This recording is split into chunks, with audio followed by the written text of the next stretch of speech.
भोला जायसवाल, शुभम जायसवाल भोला, बाप बेटे हैं। शुभम जायसवाल बनारस का है, उसका फादर जो है वो भोला जायसवाल है। भोला जायसवाल अरेस्ट हुआ है। दूसरा एक विभोर राणा, ये सहारनपुर का है, वो अरेस्ट हुआ है। और तीसरा सौरभ त्यागी, ये गाजियाबाद का है, ये अरेस्ट हुआ है। 2 और जो सुपर स्टॉकिस्ट हैं उनके खिलाफ भी साक्ष्य संकलन की और आगे की कार्रवाई चल रही है। इनसे करीब अभी तक जो ये रिकवरी हुई है, करीब 3.5 लाख बोतलों की रिकवरी हुई है, करीब 4.5 करोड़ रुपए के आसपास। और इसमें जो आगे के इनके डाइवर्जन के, अवैध व्यापार के जो साक्ष्य मिले हैं, उन पर जो इनके आगे की कार्रवाई है वो चल रही है। अभी तक टोटल मिलाकर के करीब 32 लोग और अरेस्ट किए गए हैं, जो कि इसी इलीगल धंधे से जुड़े हुए हैं। बाकी इसमें जो एफएसडीए की कार्रवाई है उसके बारे में डिटेल में कमिश्नर एफएसडीए मिसेस रोशन जैकब वो बताएंगी, और उसके बाद आपके कोई प्रश्न होंगे तो उसको स्पष्ट करेंगे।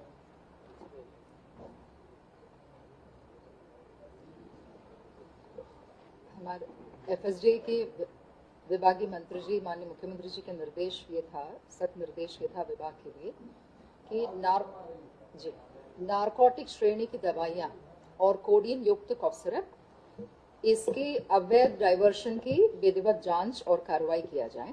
तो नारकोटिक श्रेणी की दवाइयां मतलब टैबलेट्स है, जैसे ट्रेमाडोल, अल्प्राजोल, और कोडीन युक्त कफ सिरप। इसमें मैं शुरू में क्लैरिटी एक देना जरूर चाहूंगी कि इसमें प्रतिबंधित दवा नहीं है, जैसे सर ने बोला, एक शेड्यूल एच प्रिस्क्रिप्शन ड्रग है जो कि प्रिस्क्रिप्शन पे देना है। कोडीन रखना या उसको बेचने में कोई गलत नहीं है, वो बिल्कुल विधिक है। समस्या केवल तब है जब थोक मात्रा में सप्लाई करते हैं और उसकी सपोर्टिंग डॉक्यूमेंट्स नहीं रहता है, जैसे परचेस और सेल की आवश्यक प्रपत्र जब नहीं रहता है, तब लाइसेंसिंग अथॉरिटी के तौर पे एफएसडीए इसको वो गलत मानते हैं। तो और दूसरा एक और कंफ्यूजन देखा है इस बीच में कि जो पीडियाट्रिक कफ सिरप को लेकर एक दुखद घटना जो मध्य प्रदेश में हुआ था, जिसमें कुछ बच्चों की डेथ हुई थी, उसमें और इसमें कोई कनेक्शन नहीं है। उसकी जांच अलग से हो चुकी है और ऐसे कोई भी जानलेवा जो पीडियाट्रिक कफ सिरप है यूपी में नहीं मिला। वो सभी जनपदों में और कई सारे ब्रांडों की जांच होकर वो पुष्टि कर चुकी है।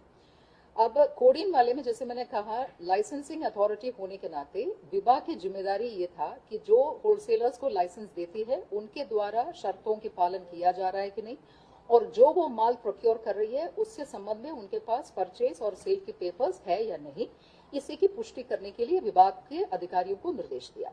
तो क्योंकि कोई भी विषय है तो उसको सोर्स से लेना है। तो जैसे सर ने अभी बताया, हम लोगों ने नारकोटिक ब्यूरो ग्वालियर में, और जो प्रमुख वहां पे देखा गया कि कोडीन का कोटा सबसे ज्यादा किन किन कंपनियों को जाते हैं, तो जो कंपनियां हैं उनकी मैन्युफैक्चरिंग फर्म्स को फिर देखा गया है, जो कि प्रमुख रूप से हिमाचल की पांटा साहिब और बद्दी इलाके में है और रुड़की में है। तो इन जगहों पे टीम्स गया और वहां पे देखा कि यूपी की प्रमुख सप्लायर्स कौन है, और सप्लायर के लेवल पे जैसे सुपर स्टॉकिस्ट है जिसकी मेन डिस्ट्रीब्यूशन गोडाउन्स रहती है, उन गोडाउन्स की फिर चेकिंग हो गई। सूचना के, और इसमें पानीपत भी है हरियाणा, जिसमें बड़े गोडाउन है एक पर्टिकुलर कंपनी का। उसके अलावा रांची में भी टीम भेजा गया, जैसे सर ने कहा कुछ इंटेलिजेंस गैदरिंग हम लोगों ने किया। तो जो जो सप्लाई की प्रमुख स्रोत थे वहां सब टीम्स भेजकर जो चीजें पुष्टि हुई उसको लेकर फिर हमारे करीबन 40 जनपदों में 300 के ऊपर थोक विक्रेताओं की जांच हुई, जिसके क्रम में 28 जनपदों की 128 एफआईआर दर्ज की गई। इसमें विशेष यह ध्यान दिया गया है कि कोई भी छोटे व्यापारी पे कार्रवाई ना हो, क्योंकि हम लोग को रिटेलर्स पे कार्रवाई करने का मंशा नहीं था। हम लोग इसके पूरे चैनल को शुरू से लेकर चला है, जैसे मैन्युफैक्चरिंग फर्म है, उसके आगे फिर उसकी जो मार्केटिंग कंपनी है और उनका जो स्टॉकिस्ट है जो बड़े गोडाउन से, वहां से फिर बड़े थोक व्यापारी, फिर उसके बाद छोटे थोक व्यापारी और फिर रिटेलर। तो रिटेलर तक पहुंचने से पहले ही जहां पे कड़ी टूट जा रही थी, जैसे आइदर भारी मात्रा में माल गया है और उसके समर्थन में उनके पास कोई कागज नहीं है, ऐसे को चिन्हित करके कार्रवाई किया गया है, जिससे कि इन नेक्सस को तोड़ा जा सके।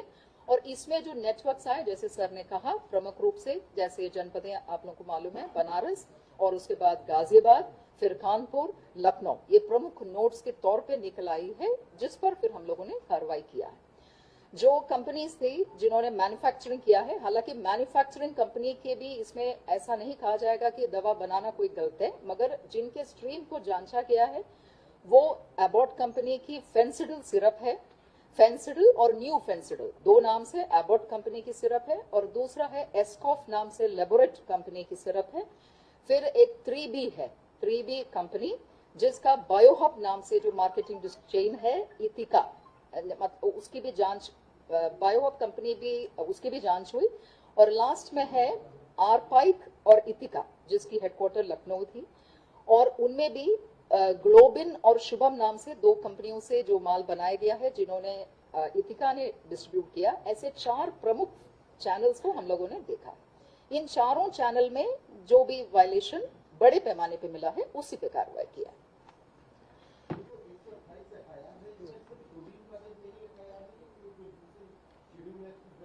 शेड्यूल एच ड्रग्स पे भी कुछ है जी, दोनों शामिल है। ट्रेमाडोल यस जी, वो भी जांच है जी जी। सभी मंशा केवल कफ सिरप की नहीं थी, मंशा यही थी कि जो नशे के रूप में दुरुपयोग किया जा सकता है, ऐसे चीजों की अवैध डाइवर्शन को रोका जाए, यही मंशा थी।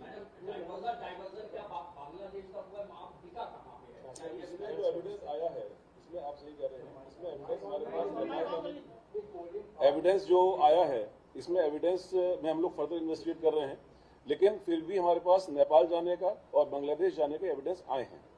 उन एविडेंसेस को हम लोग और डेवलप कर रहे हैं। फाइनेंशियल ट्रांजैक्शंस को हम लोग कंफर्म कर रहे हैं, बैंकिंग चैनल से उन चीज को वेरीफाई करा रहे हैं। कुल मिलाकर के बात यह है कि इस बारे में शासन का, माननीय मुख्यमंत्री जी का बड़ा स्पष्ट निर्देश भी है, और इसमें किसी भी तरह की कोई भी जीरो टॉलरेंस की नीति है। जो भी आदमी इसमें इन्वॉल्व हैं, किसी भी स्तर पर इन्वॉल्व हैं, उनके खिलाफ कठोर कार्रवाई हो रही है, साक्ष्य बेस्ड, और आगे भी होती रहेगी। एक एक करके हाँ, जो अगर देखिए मैं, हाँ बताइए।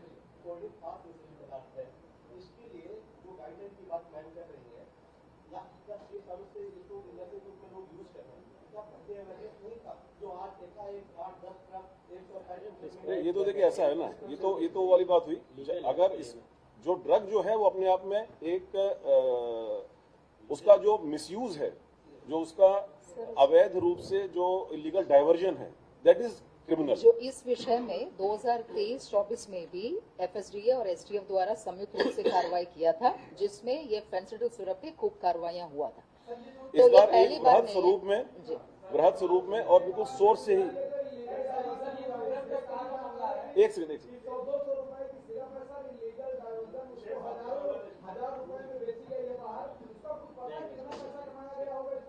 देखिए, ऐसा है ना, ये वही चीजों को हम लोग अभी, इसीलिए मैं आपसे कह रहा हूँ कि मीडिया में, खासतौर से सोशल मीडिया में बिना साक्ष्य के और बिना तथ्यों के कई बार कुछ चीजें आ जाती हैं। हम लोग जब कोर्ट में प्रस्तुत करते हैं या एफएसडीए कोर्ट में प्रस्तुत करता है, तो we have to have the financial investigation के एविडेंसेस कि किस बैंकिंग चैनल से या अदरवाइज वो मनी का ट्रांजैक्शन हुआ है। वो सब ट्रांजैक्शंस को वेरीफाई करते हुए ही ये नाम सामने आए हैं। जो डॉक्यूमेंट्स हैं, जिसमें मान लीजिए एक पार्टी ने, जो ओरिजिनल कंपनी है, उन्होंने जो सुपर स्टॉकिस्ट को दिया, वो एक हमको उसके डॉक्यूमेंट्स मिले, उनसे जब कंफर्म किया गया तो उन्होंने कुछ डॉक्यूमेंट्स दिखाए जिनको वेरीफाई किया गया कि भाई जो आगे वाली चेन है, उस चेन में उन्होंने उसका प्रॉपर उपयोग किया या इलीगली डाइवर्ट किया। इलीगली डाइवर्ट का मतलब ऐसी भी दुकानें सामने आई हैं जिसमें जिस दुकान को दिया जाना बताया जा रहा है, वहां पर कोई दुकान एग्जिस्ट नहीं करती है, वहां पर कोई स्टोरेज नहीं है, वहां पर कोई डॉक्यूमेंटेशन नहीं है कि वहां पर कोई ठेले वाला है, उसके नाम पर ये दवा का आगे कंसाइनमेंट भेजा गया। तो मीनिंग देयर बाई कि जो ये मेन लोग हैं, ये इसको इलीगली डाइवर्ट कहीं और कर रहे थे, और उस चैनल से, उसी जहां पर डाइवर्ट कर रहे थे, वहां से पैसा आ रहा था, पेपर पर इनको दिखा रहे थे। तो ये एक पेनस्टेकिंग प्रक्रिया है। Evidence collection is a painstaking process. उन सभी एविडेंसेस को हम लोग कलेक्ट कर रहे हैं, और जैसे जैसे नाम सामने आ रहे हैं उनके खिलाफ कार्रवाई होगी। FSDA के लेवल पे जैसे सर एक चीज और बताना, अरे हो गया अरे यार लाइस नहीं सुनिए इस पूरे मामले में प्रदेश सरकार पूरी गंभीरता से और बहुत ही सख्ती से इस प्रकरण में शुरुआती दौर से ही डील कर रही है। आगे जैसे जैसे जानकारी प्राप्त होगी आपको बताया जाएगा। इसी क्रम में माननीय मुख्यमंत्री जी ने यह भी निर्देशित किया है कि इस पूरे, चूंकि कई जिलों में 5-7 जिलों में फैला हुआ है, तो बेहतर कोऑर्डिनेशन के लिए स्टेट लेवल पे भी एक SIT, एक IG लेवल के ऑफिसर के द्वारा अध्यक्षता में बनाई जाएगी, जो इस पूरे मामले को कोऑर्डिनेट करेगी। बहुत सारे तो इसमें जैसे ही कोई और नहीं पुलिस के FSDA के लोग रहेंगे, वो FSDA के लोग भी रहेंगे, पुलिस के अधिकारी भी रहेंगे। नहीं मैं बता देता हूँ, छुपाने वाली बात नहीं है। शुभम का जो हमारे पास एविडेंस आया है अभी तक, वो उसका दुबई में जाने का एविडेंस आया है। लेकिन ड्रग्स के मामले में जो अंतर्राष्ट्रीय हमारी संधियां हैं वो बहुत सख्त हैं। तो जो एविडेंस हमारे पास है उसके आधार पर हम प्रत्यारोपण भी करेंगे और भी कार्रवाई भी करेंगे। लाइसेंसिंग में कहीं कोई गड़बड़ हुई है जो मेडिकल स्टोर्स को या स्टॉकिस्ट को लाइसेंस जारी किए गए? प्रक्रिया अपने उद्देश्य है, कोई ये नहीं। इसमें दो चीजें हैं। एक तो जो लाइसेंस पाया गया है वो करीबन 280 को हम लोगों ने नोटिस दिया है कैंसिलेशन के लिए, जो FIR के अलावा लाइसेंस कैंसिलेशन भी जरूरी है।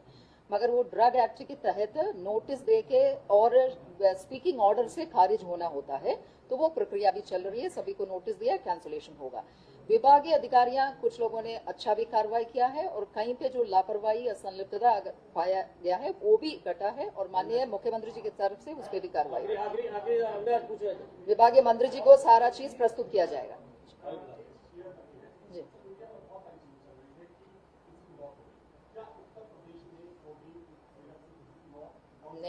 नहीं, नॉट टू ये मैंने शुरू में ही क्लियर किया था। वो जो कफ सिरप है उसमें और एक कोडीन लाइसेंस्ड ड्रग है और उसमें कोई नकली दवा नहीं है, केवल इसमें लाइसेंसिंग थोक में व्यापार पे विषय है बिना पेपर। ईडी ने भी इस मामले को टेकअप किया है और जो प्रोसीड्स ऑफ क्राइम है उसके विषय में ईडी भी अपनी इन्वेस्टिगेशन करेगी।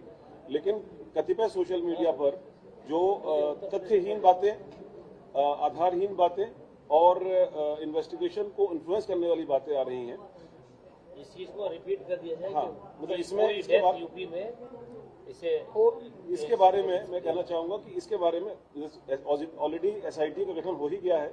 उस SIT में वरिष्ठ अधिकारियों के नेतृत्व में तफ्तीश होगी। तो इस प्रकार की बातें जो हैं वो आधारहीन बातों को उनके खिलाफ भी सख्त कार्रवाई की जाएगी।